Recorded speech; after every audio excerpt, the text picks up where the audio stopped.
अल्लाह ताला ने कलम से फरमाया, कलम लिख। मालिक क्या लिखूं? क़यामत तक होने वाले सारे मामलात लिख दे। कलम ने लिख दिए। कहा कलम लिख। मालिक अब क्या लिखूं? फरमाया लिख ला इलाहा इल्लल्लाह। कलम ने 70,000 साल में लिखा ला इलाहा इल्लल्लाह।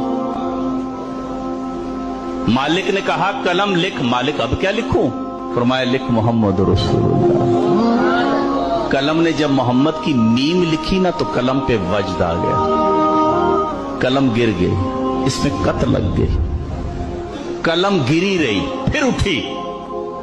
70,000 साल में कलम ने लिखा मुहम्मदुर रसूलुल्लाह। कलम जब लिख चुकी ना तो कहती मालिक तेरी करम नवाजी, तेरी मेहरबानी, तूने मुझे तौफीक दी है, मैंने तेरा जिक्र लिखा है, तेरा कलमा लिखा है। या अल्लाह एक सवाल है, क्या तेरी मखलूक में कोई इतनी उम्र का आदमी होगा? क्योंकि मुझे कलमा लिखने में 1,40,000 साल लगे। ए अल्लाह मैंने कलमा लिखा है 1,40,000 साल में। सवाल इतना सा है, क्या तेरी मखलूक में कोई इतनी उम्र का होगा जो जिंदगी में एक बार पढ़ ले?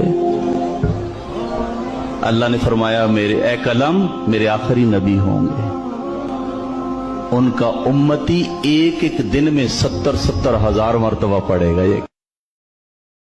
एक गांव में एक चरवाहा अपनी बकरियां चराने के लिए जगह ढूंढ रहा था, लेकिन चारों तरफ सूखा था। उस इलाके में एक दरिया बहता था, पर कोई उसे पार नहीं कर सकता था। गांव के मौलवी साहब ने जुमे के खुतबे में कहा, जो अल्लाह का नाम लेकर किसी चीज को हुक्म देगा वह उसकी नाफरमानी नहीं करेगी। चरवाहे के दिल में यह बात घर कर गई। उसने अपनी बकरियां खोली, दरिया के किनारे पहुंचा और ऊंची आवाज में बिस्मिल्लाहिर्रहमानिर्रहीम पढ़कर दरिया से कहा, मैं बकरियां चराने जा रहा हूँ, मुझे जाने दे। यह कहकर वह पानी पर चलने लगा और उसका यकीन इतना पक्का था कि वह सच में दरिया पार कर गया। दूसरी तरफ हरी भरी घास थी और उसकी बकरियां खूब खाती। अब यह उसका रोज का मामला बन गया। वह बकरियां छोड़कर वापस आ जाता और शाम को लेने चला जाता।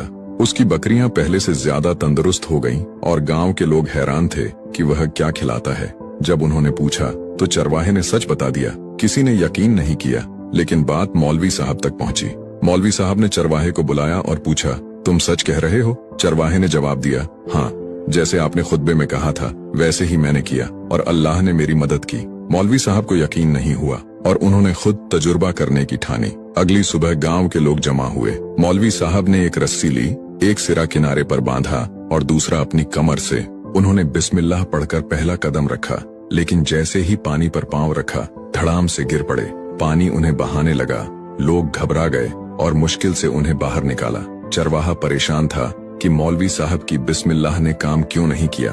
उसने दोबारा बिस्मिल्लाह पढ़ा और अपनी बकरियों को इशारा किया। वे आराम से दरिया पार कर गईं। लोग चरवाहे को वलीउल्लाह, अल्लाह का दोस्त, समझने लगे, लेकिन वह सीधा मौलवी साहब के पास गया और कहा, मौलवी साहब, आपकी बिस्मिल्लाह में बीमारी थी। मौलवी साहब चौंक गए। कैसी बीमारी?